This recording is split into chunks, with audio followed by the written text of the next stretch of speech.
예, 이제 성차별부터 한번 시작해 보도록 합시다. 자, 오늘은 성차별부터 끝까지 나가보도록 할게요. 자, 먼저 성차별인데요. 자, 성차별이라고 하는 것은, 성별의 차이로 발생하는 편견과 차별을 우리는 성차별이라고 합니다. 그래서, 성차별에는 크게 두 가지 유형이 있는데요. 첫 번째는 성별의 이유로 부당한 대우를 받았을 때, 예, 우리가 성차별이다라고 이야기를 하고 있어요. 그래서 보통 이렇게 얘기를 하죠. 여자가 집에서 애나 키우던가 왜 나와가지고 이런 식으로 부당한 대우를 할 때, 그 다음에 뭐 과거에 군인이나 소방관, 경찰에서 여경 이런 사람들이 잘 뽑지 않거나 아니면 뽑아도 현장에 바로 투입하지 않는 그런 식으로 해서 주로 배제를 시켰던 그런 것들이 뭐냐면 성차별 첫 번째 유형 성별의 이유로 부당한 대우를 받았을 때고요. 그 다음에 이것과 사실 결부지어서 얘기할 수 있는 게 뭐냐면 균등한 기회를 제공받지 못했을 때예요. 아니 똑같이 일을 하고 똑같이 내가 이 회사를 위해서 열심히 일을 했는데 왜 어떤 일에 대해서만큼은 남자가 무조건 우위에 있느냐? 왜 나는 여자라는 이유만으로도 왜 이 사람들과 동등한 기회를 못 얻느냐? 대표적인 것이 또 여기 두 가지가 하나 더 있다면 어떤 것이 있겠어요? 우리가 임원 같은 경우 있죠. 임원 등 이제 중직을 이제 임명을 할 때, 여자보다는 남자를 우선시해서 뽑았던 그런 과거의 문화들이 있잖아요. 요즘은 이제 최대한 안 그러고 있지만은 아무튼 그런 것들 또는 여자는 무조건 사무일로 빼서 배치를 한다든지 그런 것들이 다 뭐냐면 균등한 기회를 제공받지 못한다라는 그런 특성들이 있어요. 그래서 성차별에는 성별 자체만으로 부당한 대우를 받거나 그 다음에 이러한 성별의 이유로 해서 균등한 기회를 제공받지 못하는 두 가지 유형으로 성차별이 이루어지고 있습니다. 자, 그러면 이러한 성차별의 원인은 어디에 있느냐? 우리 150쪽에 나와 있습니다. 첫 번째, 가부장적 제도와 성별 분업이고, 두 번째는 성별에 따른 차별적인 사회화 과정인데, 먼저 가부장적 제도라는 것 자체가 언제부터 만들어졌냐면 전근대부터 만들어졌다고 보시면 돼요. 전근대에서의 기간 산업은 농업 사회였습니다. 그죠? 그렇기 때문에 농업이었기 때문에 농업에서 제일 중요한 것은 노동력이었어요. 그리고 이러한 노동력을 바탕으로 해서 나라를 지킬 수 있는 군사력과 노동력을 한꺼번에 감당할 수 있는 것이 남자였다라는 거죠. 그렇기 때문에 남성 중심의 사회가 지속이 될 수 있었고, 여성은 당연히, 남자보다는 출력으로 낼 수 있는 파워가 적었기 때문에 그런 이제 내조 담당하는 그런 위치에 있을 수밖에 없다라는 거죠. 이것이 점차 고착화가 돼가면서, 거의 이제 근대 지나서 현대 초반에 그죠? 이제 현대에 들어와서 이제 바뀌어가는 그런 과도기적 측면에서는 그때 여전히 가부장적 제도라는 것이 좀 뿌리 깊게 내려져 와 있었죠. 그죠? 자, 그 다음 두 번째로 성별에 따른 차별적인 사회화 과정인데, 자, 가부장적 분위기에서 커온 부모님들이 아이들을 키울 때 어떻게 키웠겠느냐? 남자애한테는 야, 너 남자답게 좀 그 옷도 좀 그렇게 남자답게 좀 입어봐, 여자답게 좀 조신하게 하면 안 돼? 라고 가르쳐왔던 학교 교육 또는 부모님의 그런 가정 교육 이런 것들도 있었고요. 그 다음에 대중매체 역시 그 당시에 우리의 모습을 통해서 드라마를 만들고 영화를 만들었기 때문에 이러한 성차별 의식을 반영할 수밖에 없었다라는 거죠. 이런 것들을 통해서 우리가 성차별을 당연시하게 여겨왔다라고 하는 것이 우리 교과서의 내용이 이렇게 담겨져 있고요. 이제 이러한 성차별을 어떤 식으로 해결해야 할 것이냐? 제도적 차원과 의식적 차원이 있어요. 첫 번째, 제도적으로는 양성평등과 기회균등을 보장하는 제도 및 정책을 시행하는 것이고, 그리고 남녀 모두 육아에 참여할 수 있는 근무 환경을 만들어주는 제도적 차원이라는 것이 있고요. 그 다음에 의식적 차원이라고 하는 것은 교육을 잘 시키면 되는 거예요. 양성평등 교육을 강화한다. 네, 이렇게 보시면 될 것 같고요. 자, 이제 넘어가서요. 우리는 어디로 볼 것이냐? 비정규직 노동자의 차별의 원인과 해결 방안입니다. 자, 비정규직은요, 정규직과는 다르게 정년을 보장받지 못해요. 그래서 기간제로 일을 한다든지, 또는, 그러니까 무기한으로 계약을 하는데, 대신에, 정년 없이 계속 이제 일하다가 그냥 계약이 종료되는 그런 식으로 근무하는 사람들 비정규직이라고 그래요. 그래서 임시노동, 기간제, 시간제, 파견, 용역 이런 것들은 모두 다 비정규직이라고 얘기를 하고 있고요. 이런 비정규직들은 정규직과는 차별적으로 안정적인 고용이나 임금 승진 자체를 보장받기가 매우 어렵습니다. 그래서 여러분들이 훗날 하시게 될 아르바이트 역시 비정규직에 포함이 된다라고 볼 수가 있겠습니다. 그러면 이러한 비정규직은 어떤 이유에서 증가하게 되었느냐? 첫 번째, IMF 외환위기 이후의 상황을 우리가 봐야 될 것 같습니다. 자, IMF가 터지고 나서부터는요, 정규직의 비율이 감소하기 시작을 합니다. 대규모 인력 감축을 하게 되죠. 근데 이것이, IMF를 받아들이면서 IMF에서 강조했던 게 뭐냐면, 한국 너네는 정규직이라는 개념이 있다. 근데 정규직을 너무 많이 뽑는다. 이거는 안 된다. 사람들이 정규직이 되면은, 최신 기술을 받아들일 수도 없고, 그 다음에 사람들이 안주하게 되는 삶을 살기 때문에 기업에 있어서 경쟁력이 떨어진다. 그러기 때문에 너네는 정규직 비율을 감소하고 그 자리에다가 비정규직들을 집어넣어야 된다. 그러면서 대규모 인력 감축을 사실상 지시를 하죠. 그래서 대규모 인력 감축과 동시에 회생할 수 없는 기업들을 과감하게 정리하고 그 다음에 너무 벌려놨던 그런 회사들을 다 정리해서 회생하는 그런 단계들을 밟아나가기 시작을 합니다. 그래서 나온 말이 워크아웃인데요.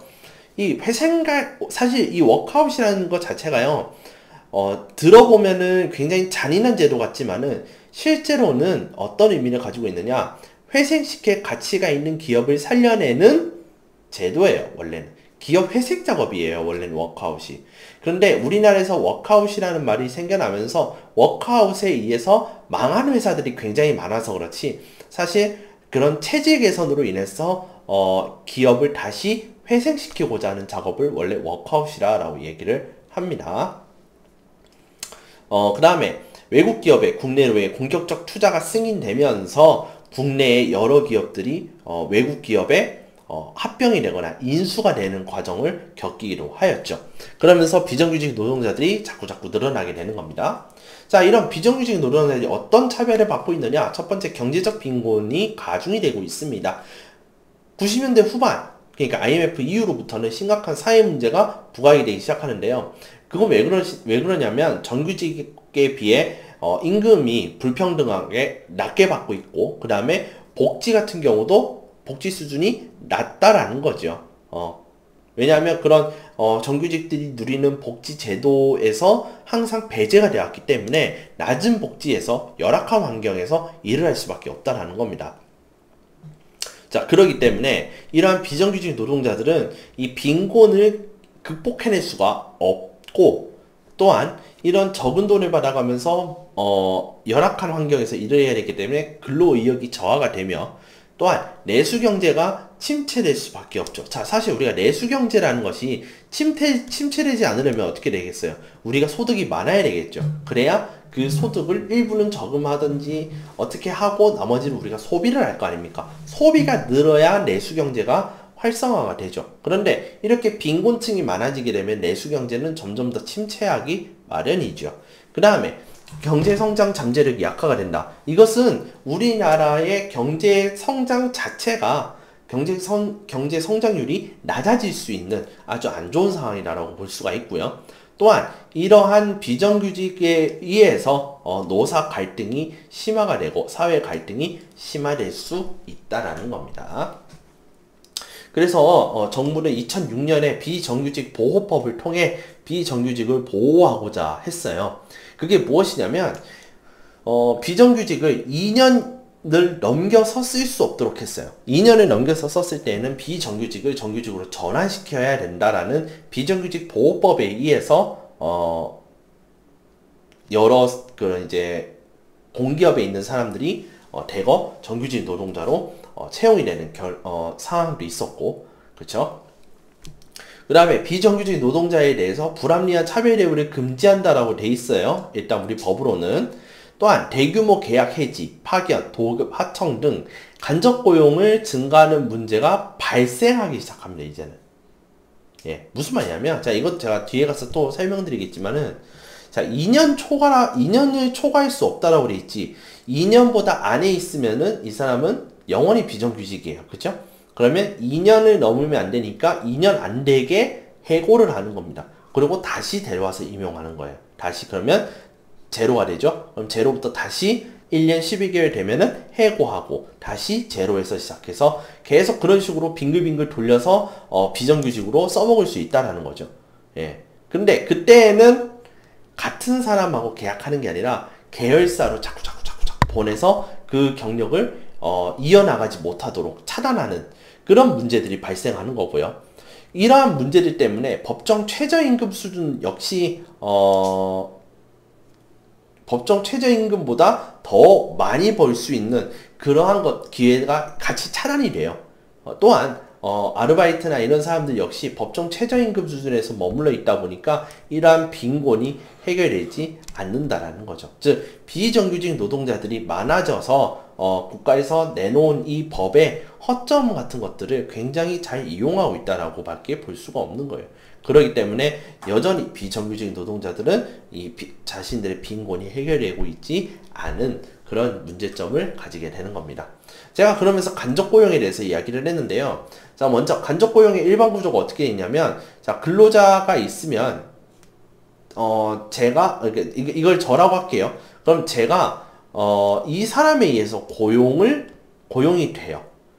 예, 그쵸? 그러니까 저의 이제 고용주가 이 사람이죠. 나의 고용주. 그런데 이 고용사업주는요, 그러니까 나의 고용주는 이 어떤 모종의 업체와 근로자 파견 계약이라는 것을 맺습니다. 즉, 우리 직원을 당신네 회사에서 일을 할 수 있도록 근로자 파견 계약이라는 걸 맺는 거예요. 그러면은 저의 사장은 이 사람인데 실제 가서 일을 할 때는 누구 말을 듣고 이 사람의 말을 들으면서 일을 하는 거야. 무슨 말인지 아시겠습니까? 즉, 이 사용 사업주는요, 싼 가격에 저를 고용한 셈이 되는 거예요. 그렇죠? 그러다가 뭔가 불리한 일이 있을 때는 뭐예요?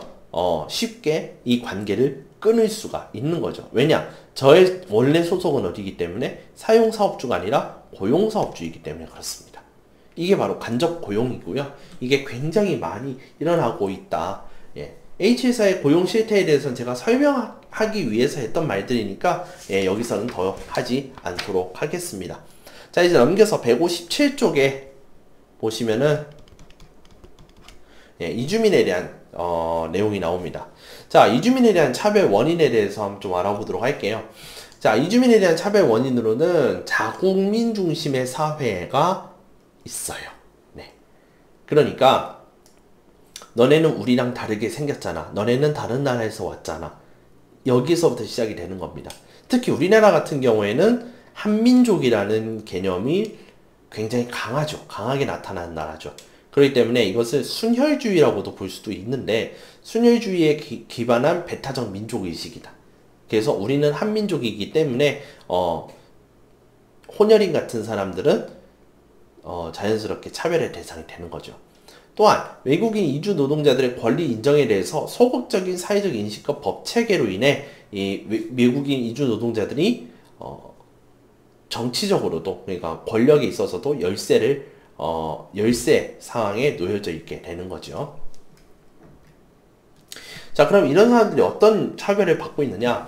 주로 이런 사람들이 일을 할 만한 곳이 어디냐면 굉장히 위험한 곳이에요. 그죠? 우리 흔히 3D 업종이라 그러잖아요.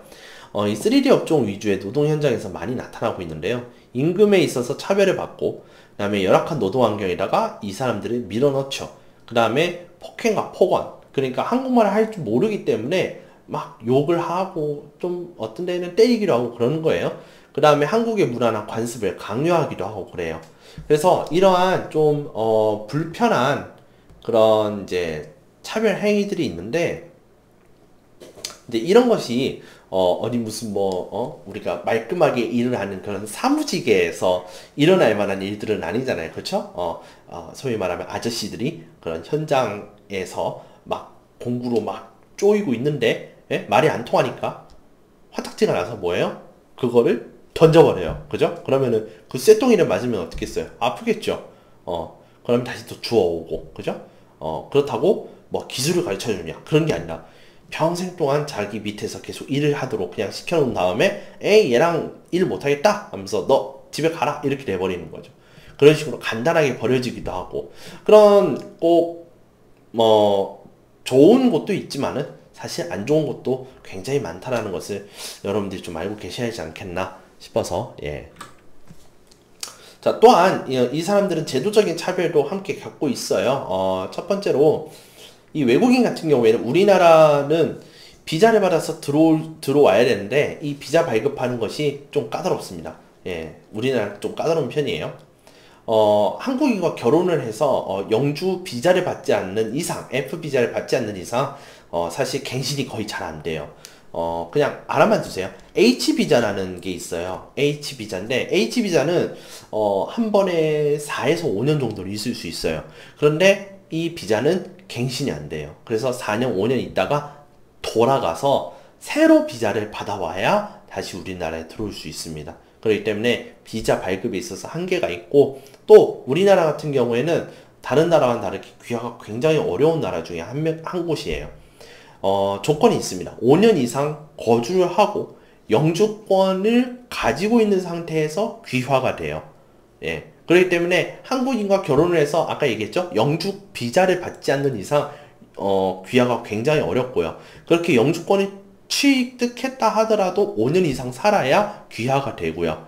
그 다음에 본래 국적을 예전에는 상실했는데 지금은 상실하지 않고도 귀화는 됩니다. 단 이제 이중국적자 같은 경우에는 본래 이제 국적을 포기한다라는 그런 이제 서약 하에 귀화가 되는 경우가 있어요. 왜냐하면 군역이 문제가 있기 때문에 그래요. 예. 자, 이제 우리가 장애인에 대해서 좀 알아보도록 할게요. 장애인에 대해서는 161쪽에 대한 내용이고요. 네. 자, 장애인에 대한 차별 원인은 우리가 장애인들을 차별하기 위해서 하는 게 아니에요. 그죠?